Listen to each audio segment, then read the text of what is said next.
Aujourd'hui, nous allons voir une des commandes les plus intéressantes et les plus amusantes de la Z21, puisqu'il s'agit de la commande qui permet d'actionner les fonctions d'une locomotive. Alors regardez, j'ai avec moi la locomotive Lycra de la Société des chemins de fer danois. Et à la fin de cette vidéo, nous lui ferons faire un petit scénario, par exemple un appel de phare, un coup de klaxon, démarrer avec les phares, s'arrêter, éteindre les phares et peut-être encore un coup de klaxon à la fin. Bonjour et bienvenue sur Neutrinopolis, mon réseau ferroviaire intriqué à la complexité quantique. Avant de commencer, je voudrais vous dire que j'essaye d'alterner les vidéos informatiques un peu rébarbatives, rugueuses, qui n'intéressent pas tout le monde, avec des vidéos plus fun, plus distractives, comme quand je vous partage les problèmes que j'ai sur mon réseau en carton, ou bien quand je vous partage un moment où j'ouvre mes colis. Donc j'essaye d'alterner entre les deux, mais je veux rester fidèle à l'essence même de ma chaîne, qui était de faire quelque chose de plus technique. Alors aujourd'hui, donc, on est parti pour comment actionner les fonctions d'une locomotive. Go!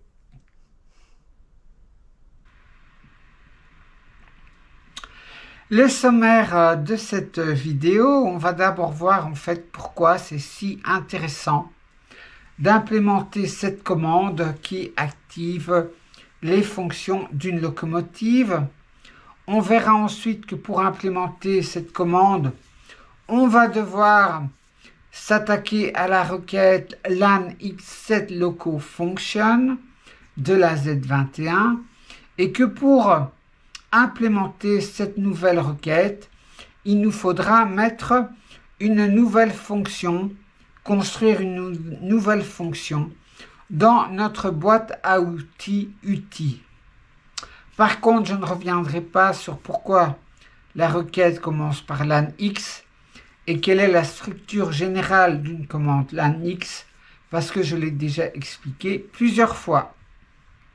Je dirais sur un mot sur le mode toggle, puisqu'on va en parler dans la requête LAN X7 Loco Function. Donc je dirais un mot sur ce que c'est le mode toggle. On verra ensuite les fonctions qu'il nous faut implémenter dans nos fichiers Z21, LAN et uti.inc.php. On va voir comment simuler un interrupteur physique en informatique, comment simuler un bouton poussoir physique, je veux dire par physique, je veux dire réel, en informatique, et puis je vous ferai un rappel de comment choisir entre un bouton poussoir et un interrupteur pour activer une fonction d'une locomotive. Et ensuite, on passera vraiment aux choses sérieuses, c'est-à-dire qu'on va réellement aller modifier nos fichiers, implémenter ce dont on a besoin, donc dans nos fichiers Z21, LAN et uti.inc.php. Enfin, comme promis, on fera un petit scénario et démonstration de test à la fin. Pourquoi donc implémenter cette commande par l'informatique? C'est que d'abord, cette commande va être utilisée par votre panneau de commande qui commande vos locomotives. Alors j'ai mis ici un exemple de mon tableau de commande à moi qui implémente donc, qui active les fonctions d'une locomotive et donc tout ce panneau de commande avec ses interrupteurs et ses boutons poussoirs font derrière appel à la fonction que l'on va voir aujourd'hui. Et la deuxième raison pour laquelle il faut implémenter cette fonction, c'est que ça permet de créer des scénarios de déclenchement automatique de ces fonctions en fonction de ce qui se passe sur votre réseau.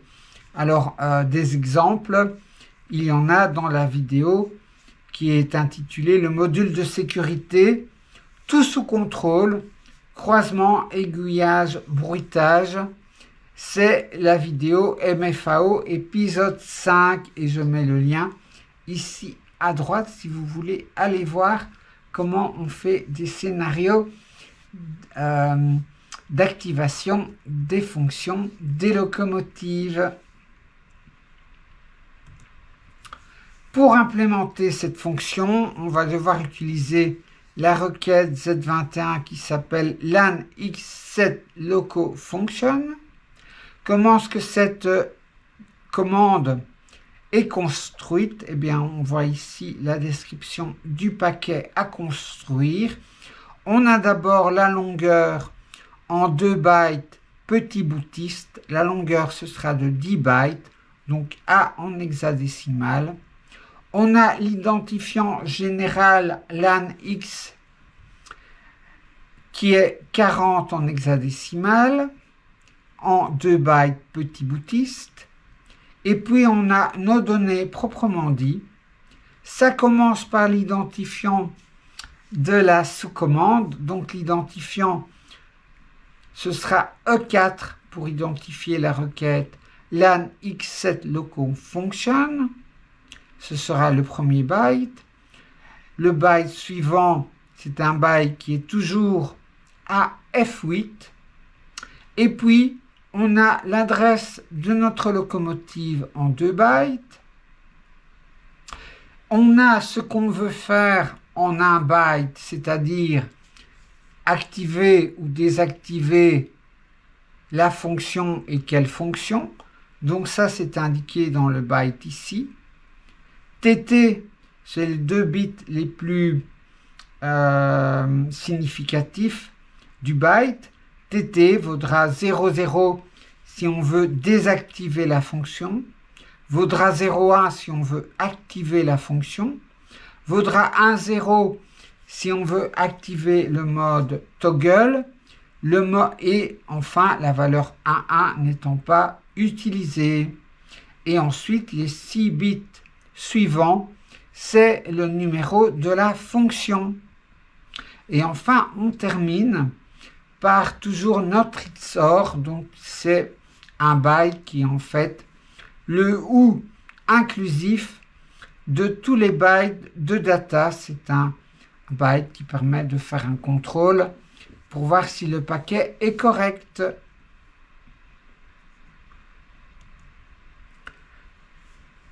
Le mode toggle, en fait, c'est un mode particulier. Donc, en général, pour une fonction d'une locomotive, on l'active en se mettant en on, et puis on doit obligatoirement désactiver pour arrêter la fonction en la mettant à off. Donc, il y a en fait, pour chaque fonction, il y a 2 étapes. Il y a l'activation de la fonction et l'arrêt ou la désactivation de la fonction. L'activation se fait par on, la désactivation se fait par off. Tandis qu'en mode toggle, la fonction doit être simplement activée une fois, mais elle s'éteint toute seule, elle ne doit pas être désactivée. Alors, je n'ai pas trouvé d'application pratique au mode toggle, donc je n'en parlerai pas plus, parce que dans les locomotives, en tout cas Roco, toutes les fonctions sont implémentées dans le mode on-off et pas le mode toggle. Donc le mode toggle, je ne l'ai jamais utilisé. Je sais qu'on peut, via les CV du décodeur d'une locomotive, changer une fonction qui est en mode on-off et la mettre en mode toggle ou l'inverse. Donc on sait faire ça dans les CV, mais je ne vois pas tellement l'intérêt et c'est d'une complexité qui est encore accrue, donc je n'ai pas envie de me lancer là-dedans, surtout que je n'y vois pas d'intérêt à mettre une fonction en mode toggle. Donc je ne parlerai pas plus du mode toggle, mais je voulais simplement vous signaler que ça existe. Je reviens à notre requête LAN x7 local function. Et ce qu'on voit dans le paquet qu'on va envoyer à la Z21, c'est qu'on a donc les 2 bytes qui donnent l'adresse de la locomotive. Et on a déjà fait dans la vidéo précédente, on a déjà fait la fonction qui construit ces 2 bytes, la fonction qu'on avait appelée uti translate local address, en donnant en paramètre l'adresse de la locomotive. Donc cette fonction existe déjà dans notre boîte à outils, on va pouvoir la réutiliser. Par contre, on a ici un byte qu'il va falloir construire correctement et pour ça, on va devoir mettre dans notre boîte à outils une nouvelle fonction que l'on va appeler uti build function byte, donc c'est le byte des fonctions, et ce byte, on va lui donner, cette fonction, on va lui donner en paramètre 2 choses. D'abord, le numéro de la fonction, et puis la position du byte, c'est-à-dire est-ce qu'il faut activer ou désactiver la fonction. Enfin, nous aurons besoin d'une 3e fonction, qui est la fonction pour construire le byte XOR. Et cette fonction, en fait, eh bien, on l'a déjà dans notre boîte à outils, puisqu'on a déjà dû construire ce byte pour d'autres requêtes, et c'est la fonction uti ajouter XOR. Finalement, ce qu'on va devoir rajouter dans notre ensemble de fichiers, c'est d'abord dans notre fichier uti, c'est la fonction uti build function byte, je vous l'ai déjà dit, qui prend 2 paramètres, le numéro de la fonction et la position du byte, c'est-à-dire on met la fonction à on ou on met la fonction à off. Ensuite, dans notre fichier LAN, on va devoir implémenter la requête. Donc la requête qui est construite pour la Z21. Cette fonction, on va l'appeler par le nom de la requête, c'est-à-dire LAN x7 local function, qui prendra 3 paramètres.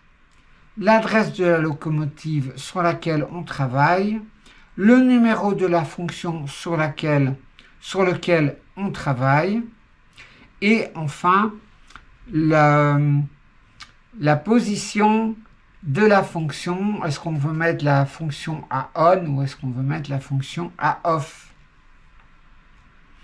Dans notre fichier Z21, qui est notre fichier de plus haut niveau, vous le savez bien, eh bien, on va rajouter d'abord une fonction de base qui sera Z21 set function. Donc ça met une fonction d'une locomotive à on ou à off. Donc ça prendra comme paramètre l'adresse de la locomotive, le numéro de la fonction et la position on ou off. La position, on va définir donc 3 noms symboliques, fonction off qui vaudra 0, fonction on qui vaudra 1, et pour mémoire, parce que je ne l'utilise pas, mais je l'ai déjà préparé, on aura fonction toggle qui sera égale à 2. Et donc c'est une de ces 3 valeurs symboliques que l'on va faire passer dans le paramètre pos pour position.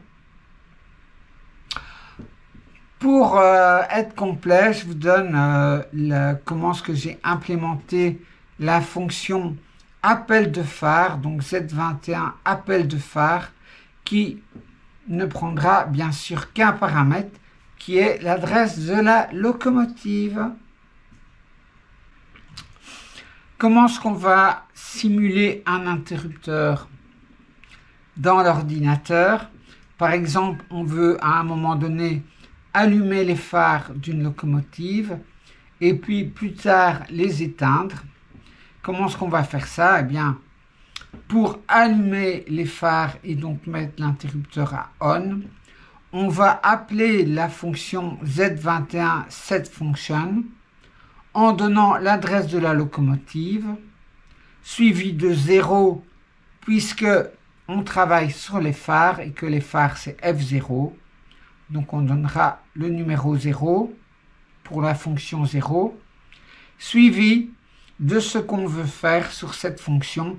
Ici, on veut la mettre à on, donc on passera le nom symbolique fonction on pour mettre les phares à allumer. Quand plus tard, on veut éteindre les phares et donc appuyer sur l'interrupteur à off, qu'est-ce qu'il faudra faire? C'est appeler la fonction Z21 setFunction en donnant toujours l'adresse de la locomotive, en donnant toujours 0 pour F0 et en spécifiant cette fois-ci le nom symbolique fonction off pour mettre la fonction à off des locomotives. Si on veut maintenant simuler non pas un interrupteur mais un bouton poussoir, par exemple on veut donner un coup de trompe, c'est la fonction F2. Eh bien, pour donner un coup de trompe, on va devoir d'abord appeler une première fois la fonction Z21 setFunction en donnant l'adresse de la locomotive, en donnant 2 parce qu'on travaille sur la fonction F2 et en mettant la fonction à on, donc en passant le nom symbolique fonction on. Ensuite, directement après, on pourra remettre la fonction à off et donc on va appeler une deuxième fois Z21 fonction en donnant l'adresse de la locomotive, en donnant 2, mais cette fois-ci en utilisant le nom symbolique fonction off. Et donc, la succession de ces deux commandes, l'une après l'autre, fera la simulation du bouton poussoir et comme si on actionnait la trompe. Alors, est-ce qu'il faut, pour une fonction, utiliser un interrupteur ou un bouton poussoir? Eh bien, j'en ai déjà parlé et donc je vous invite à aller voir la vidéo qui s'intitule « Le crocodile dévore les rails, je configure l'ADR série 254 » où j'explique quand il faut choisir un interrupteur ou quand il faut choisir un bouton poussoir pour actionner la fonction. Je mets le lien de cette vidéo ici à droite. Dans nos fichiers, maintenant, on va commencer à aller ajouter ce dont on a besoin. Et la première chose qu'on a besoin, c'est la fonction qu'on doit construire qui s'appelle uti build function byte. Vous vous rappelez, cette fonction, en fait, elle construit le byte qui est décrit ici. On a les deux premiers bits les plus significatifs. 00 quand on met la fonction à off.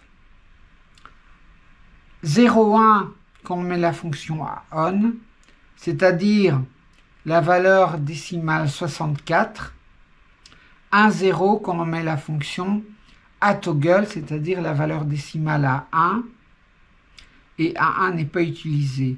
Et puis les autres bits, c'est simplement le numéro de la fonction. Alors comment est-ce qu'on va construire cette fonction-là? On va aller maintenant rajouter cette fonction dans notre fichier uti.inc.php. Donc je déclare la fonction function uti build function byte en donnant les deux paramètres, le numéro de la fonction sur laquelle on travaille et ce qu'on veut faire dessus, c'est-à-dire la mettre à on ou la mettre à off. On va tester justement cette variable pos. Et alors, si pos est égal à fonction on, eh bien on doit aller donc mettre à 1 le 7e bit, et pour ça, ce qu'on fait, c'est qu'on va simplement rajouter 64 au numéro de la fonction, et ça mettra le 7e bit à 1.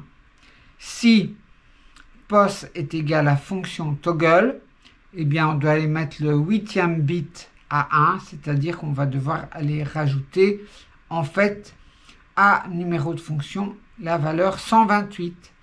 Si pos est égal à fonction off, et bien là on ne fait rien, puisque je vous rappelle que fonction off, on laisse les 2 derniers bits à 0, donc on n'y touche pas. Donc une fonction finalement assez simple pour commencer. N'oubliez pas, si vous êtes maniaque comme moi, d'aller rajouter la fonction dans l'entête du fichier.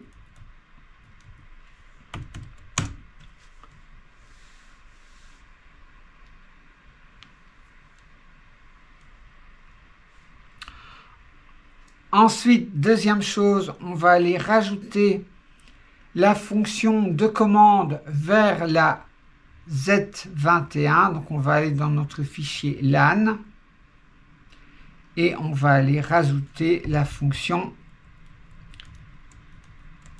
LAN x7locofunction qui prend 3 paramètres, l'adresse de la locomotive, le numéro de la fonction et la position sur la fonction. Comment est-ce qu'on va implémenter ça? Eh bien, on va le faire en deux fois. On va construire d'abord cette partie-ci, qu'on mettra dans une variable data1. On va construire cette partie-ci, qu'on mettra dans une variable data2. Et puis, on va concaténer les deux avant de l'envoyer à la Z21. Donc, data1, on mettra donc la longueur en petit boutiste qui est 10, ou A en hexa, suivi donc de 00, et puis de la famille de la requête en 2 bytes petit boutiste. Donc on utilisera la fonction chr pour convertir l'entier qui est ici et qui représente la famille des requêtes LANX header qu'on a déjà défini précédemment et qui vaut 40 en hexa. On fait passer ça par la fonction chr qui traduit l'entier en un seul byte, et puis on va concaténer bien sûr encore une fois un byte avec la valeur 0 en hexadécimal. Ça c'est notre première partie de notre requête, c'est assez facile. La deuxième partie est un petit peu plus compliquée. On doit construire l'adresse de la locomotive en 2 bytes. Pour ça on utilise la fonction qu'on a vue dans la vidéo précédente, uti-translate loco address. On donne l'adresse de la locomotive et ça retourne un tableau de 2 bytes.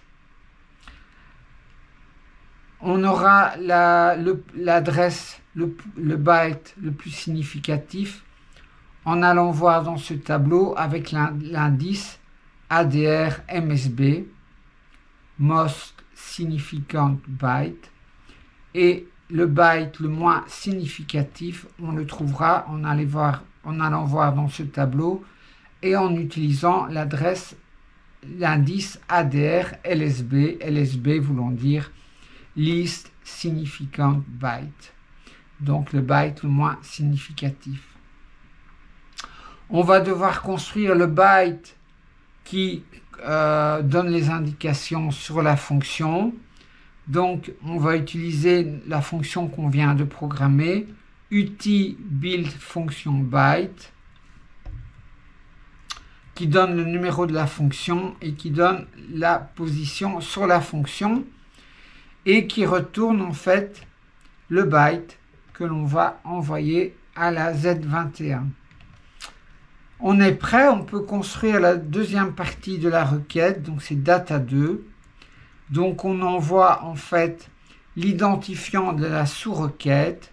On va définir un nom symbolique qui sera LAN-x7-loco-function. C'est un entier qu'il faut convertir en un byte, donc on utilise la fonction chr. Le deuxième byte, c'est toujours le même, c'est F8 en hexadécimal, donc on convertit encore l'entier en un byte par la fonction chr. Et puis on va donner les 2 bytes de l'adresse de la locomotive.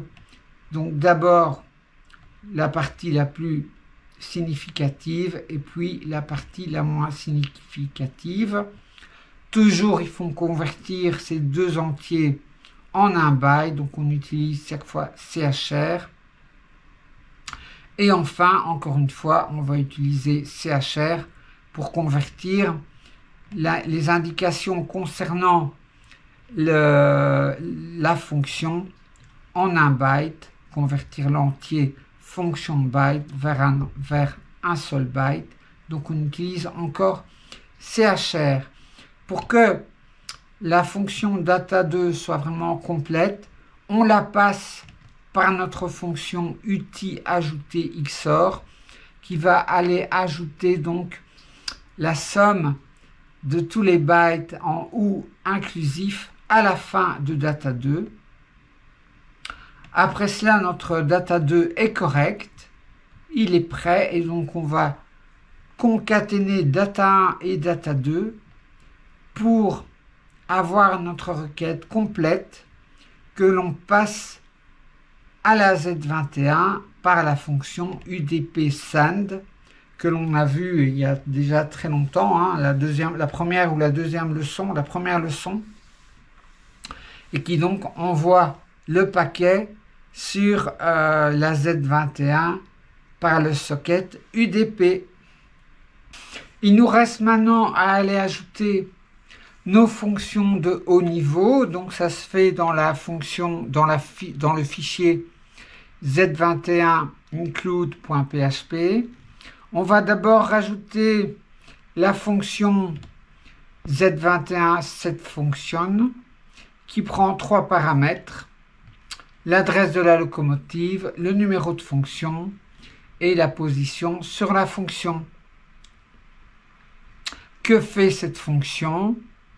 Eh bien, simplement, elle appelle la requête de la Z21 que l'on a implémentée dans le fichier LAN, ZLAN x7locofunction, et qui prend intégralement les mêmes paramètres. Donc, les paramètres que l'on reçoit dans la fonction sont directement passés dans la fonction LAN x7locofunction, dans le même ordre. Et puis avant de terminer, ce qu'on fait, on fait un sleep de 80 millisecondes pour laisser le temps à la locomotive de recevoir l'ordre et d'exécuter l'ordre, donc d'exécuter l'ordre sur sa fonction. Cela pour être certain que si l'on renvoie un deuxième ordre pour modifier la fonction, mais sur toujours la même locomotive, eh bien, l'ordre n'arrive pas trop tôt, que la locomotive ait le temps d'exécuter le premier ordre avant de recevoir le suivant. Donc, c'est important d'attendre, et j'ai testé que 80 millisecondes, c'était bon. La locomotive avait le temps d'exécuter l'ordre et donc d'être prête après 80 millisecondes à recevoir un nouvel ordre. Donc c'est vraiment important de ne pas oublier de mettre le sleep 80 millisecondes après l'appel de LAN x7locofunction. Et puis la fonction est déjà terminée, c'est assez facile. L'autre fonction de haut niveau, c'était la fonction appel de phare, qui est ici. Alors, comment est-ce qu'on la déclare? Donc, Z21 appel de phare, qui prend un seul paramètre, qui est l'adresse de la locomotive. Et qu'est-ce qu'on fait dans cette fonction? Eh bien, on va mettre les phares à on, c'est ce qu'on fait ici. Donc, on utilise l'adresse de la locomotive, on prend le numéro de la fonction, c'est 0, et on met les phares à on, et puis on remet les phares à off, on éteint les phares, et donc en fait c'est les mêmes paramètres, sauf le dernier, on utilise fonction off. Entre les deux, il faut quand même laisser le temps de voir les phares qui s'allument et qui s'éteignent. Et donc, je mets un sleep d'environ 1 seconde. Moi, j'ai mis 800 millisecondes. Vous pouvez rajouter un petit peu ou diminuer un petit peu le temps selon votre goût, selon ce que vous aimez bien. Voilà, moi j'ai mis 800 millisecondes entre l'allumage et l'extinction des feux. N'oubliez pas de rajouter, bien sûr, dans l'entête, en haut, la déclaration des 3 noms symboliques sur lesquels on a travaillé aujourd'hui. Fonction off, fonction on et fonction toggle.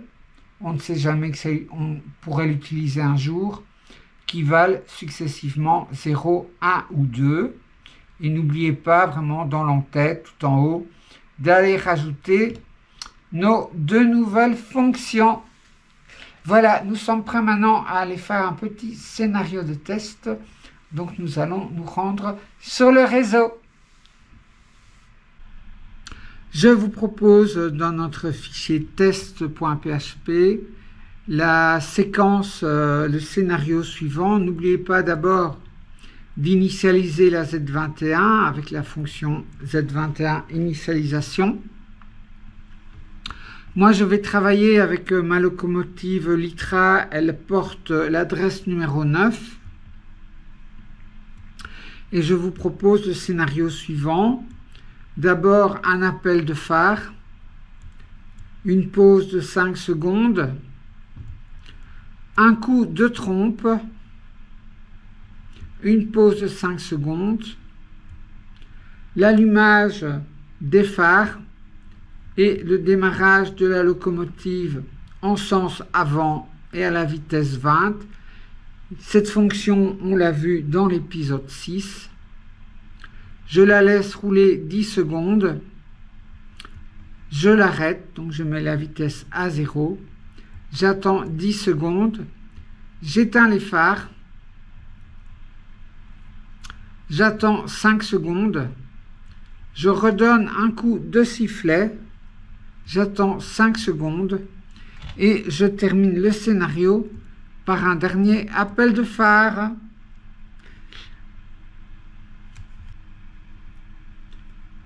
Pour faire ça, j'ouvre ma fenêtre DOS et je vais donc exécuter mon programme test.php. Donc je vais appeler l'interpréteur de commande PHP suivi de test.php.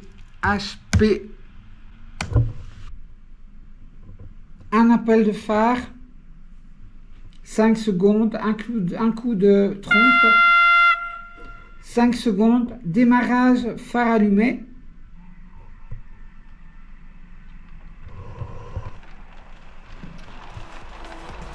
On parcourt le réseau pendant 10 secondes.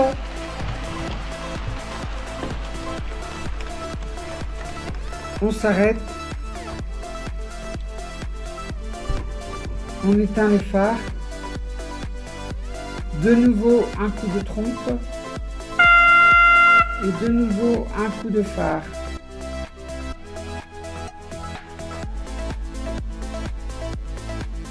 Voilà, c'est terminé pour aujourd'hui. Merci d'avoir voyagé avec moi sur les rails de la créativité.